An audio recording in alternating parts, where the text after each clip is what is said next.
Hello प्यारे बच्चों, कैसे हैं आप सभी? बढ़िया। चलो आज हम नया चैप्टर पढ़ेंगे। इससे पिछली क्लास में हमने 6 चैप्टर पढ़ा था और उसका होमवर्क भी तो दिया था। क्या आपने कंप्लीट किया? Very good. आज हम कौन सा चैप्टर पढ़ने वाले हैं? 7 चैप्टर, जिसका क्या नाम है? पांडा एक दुर्लभ प्रजाति। बच्चों, आज हम पांडा के बारे में पढ़ेंगे और उसके बारे में जानेंगे। वेरी गुड, चलिए पढ़ते हैं। बच्चों, जानते हो तुम मैं कौन हूँ? अरे मैं तो भूल ही गया। तुम मुझे कैसे पहचानोगे भला? तुमने तो मुझे कभी देखा ही नहीं। मैं पांडा हूँ बच्चों। मैं बहुत भोला और शर्मीला प्राणी हूँ। मैं कुछ कुछ बर्फ के भालू की तरह दिखता हूँ और चौबीसों घंटे में से 12 से 14 घंटे भोजन करता हूँ और आराम करने में गुजार देता हूँ। यानी तुम मुझे सुस्त और आलसी भी कह सकते हो बच्चों। मैं भालू और बिल्ली के बीच की कड़ी हूँ। मेरी शक्ल जिस तरह बिल्ली और भालू का मिला जुला रूप है, ठीक उसी तरह मेरी आदतें भी इनमें काफी मिलती जुलती है। मेरी सूंघने की क्षमता बड़ी तेज होती है। मेरी दो प्रजातियां हैं। एक तो मैं यानी लेजर पांडा, जो आकार में छोटा होता है, और दूसरा होता है जॉइंट पांडा, जो आकार में बड़ा होता है। मैं भारत के बर्फीले इलाकों और अरुणाचल तथा सिक्किम में पाया जाता हूँ।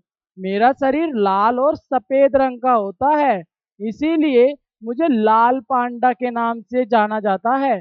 भारत में हमारी संख्या लगभग 100 है। ओनली 100। नेपाल नेपाल और भूटान में भी 200 पांडा विचरण करते हैं। सबसे ज्यादा पांडा लगभग 1000 चीन में है। मैं चीन की संस्कृति से जुड़ा जीव हूँ। वहाँ के धार्मिक एवं सामाजिक कार्यों में मुझे शुभ चिन्ह की तरह इस्तेमाल किया जाता है। चीन में हुए 11वें एशिया खेलों का शुभंकर भी मैं यानी पांडा ही था प्यारे बच्चों। चीन में मुझे विसंग अर्थ शब्द वाले भालू कहते हैं। अर्थात क्या? विसंग, ये चीन का शब्द है विसंग। इसका मतलब क्या है? सफेद भालू। मेरी लंबाई 4 साढ़े 4 फीट और ऊंचाई 1.5 फीट है। मेरे पैर छोटे छोटे हैं। पैरों की उंगलियों में पेने और मजबूत नाखून हैं, जिनकी मदद से मैं पेड़ों की कोमल जड़ें खाने के लिए उखाड़ता हूँ। मेरा प्रिय आहार बांस की नई कोमलें, पेड़ों की मुलायम पत्तियां और मुलायम जड़ें, छोटे जीव जंतु का ताजा मांस, चिड़िया के अंडे एवं छोटे कीट मतलब छोटे कीड़े मकोड़े हैं। मेरी चमकदार आंखें एकदम गोल होती है बच्चों। कान खरगोश की तरह छोटे होते हैं। मेरा वजन 150 किलो तक हो सकता है। हमारे नन्हे बच्चे बेहद नाजुक होते हैं और माँ पांडा इनका लालन पालन बड़ी सावधानी से करती है। ऐसा माना जाता है कि हम लोग करीब 7-8 हजार वर्षों से धरती पर आए हैं। पुरानी शास्त्रियों का दावा है। जो पुरानी क्या है ये बच्चों? प्राणी। प्राणी मतलब जीव। जीव शास्त्रियों का दावा है कि पहले हम केवल मांसाहारी प्राणी थे, परंतु भौगोलिक परिस्थितियों में बदलाव आने से हम सर्वाहारी हो गए हैं। फ्रेंच के प्राकृतिकवादी आर्मंड डेविड ने 1863 में हमें सबसे पहले देखा था। जेक्स हॉस्टन एडगर ने हमारा नाम नए प्राणियों में दर्ज करा दिया। जनसंख्या बढ़ने के साथ साथ मानव ने प्राकृतिक संसाधनों का अत्यधिक दोहन करना प्रारंभ कर दिया। जनसंख्या बढ़ने से स्थान हेतु मानव ने बांस के वनों को नष्ट करना प्रारंभ कर दिया। इनसे हमारे प्राकृतिक निवास स्थान नष्ट होने लगे। साथ ही हमारी त्वचा और बालों की उपयोगिता के कारण हमारा अंधाधुंध शिकार किया जाने लगा, जिससे हमारी संख्या तेजी से कम होने लगी और अब हम लुप्त प्राय प्राणियों में गिने जाते हैं। लुप्त प्राय प्राणी है बच्चों, जो लुप्त होने वाले हो, जो धीरे धीरे कम होने लगे हो, उन्हें कहते हैं। चलिए आगे बढ़ते हैं। इसलिए चीन में इस समय हमारे लिए 33 आरक्षित क्षेत्र निश्चित किए हैं। भारत में भी दार्जिलिंग के पद्मजा चिड़ियाघर में हमारी जाति का प्राणी शास्त्रीय अध्ययन हो रहा है।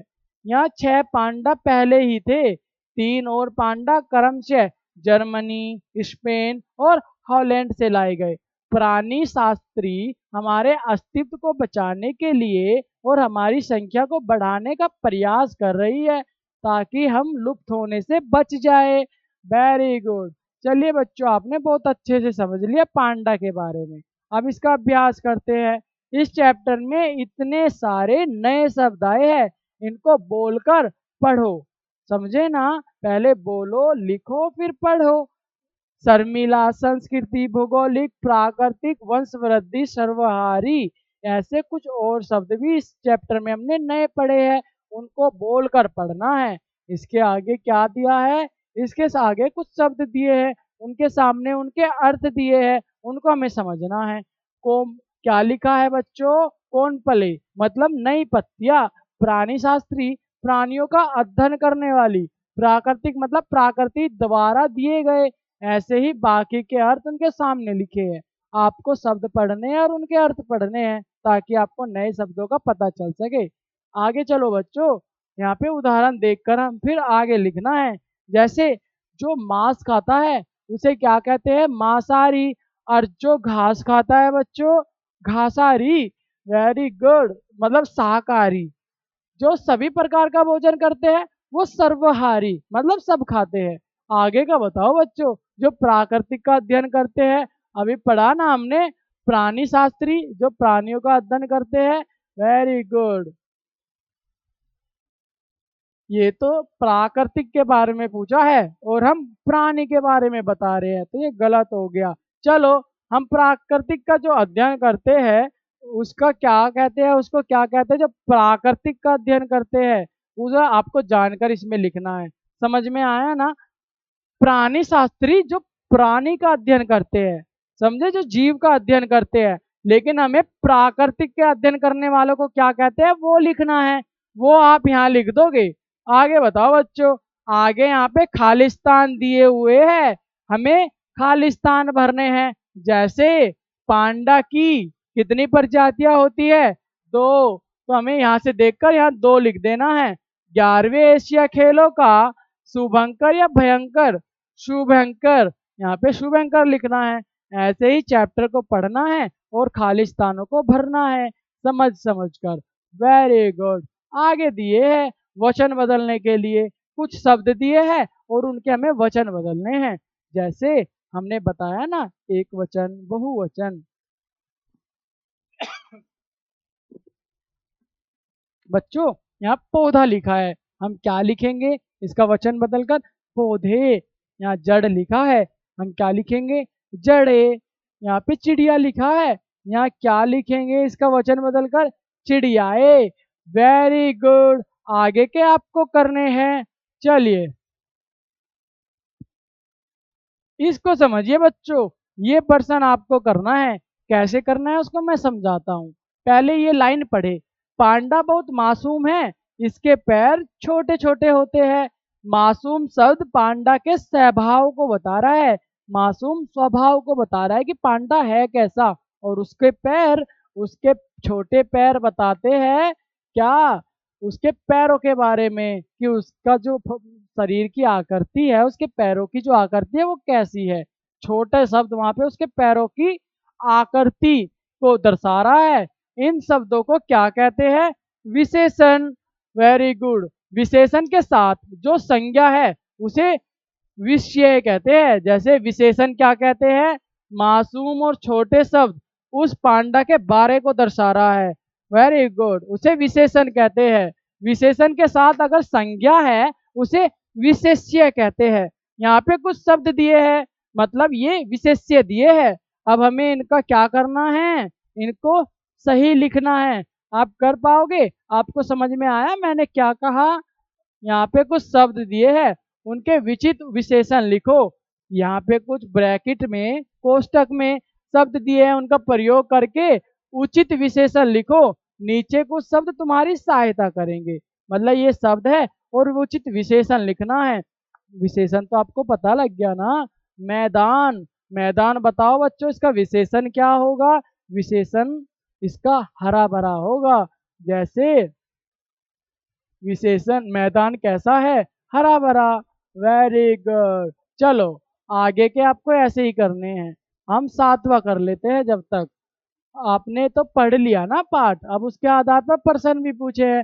पांडा स्वयं को आलसी क्यों कह रहा है? क्योंकि ये खाता और सोता ही तो है, और कुछ करता ही नहीं है। Very good. ऐसे ही बाकी के आपको चैप्टर पढ़ने हैं और बाकी प्रश्नों के उत्तर लिख देने हैं।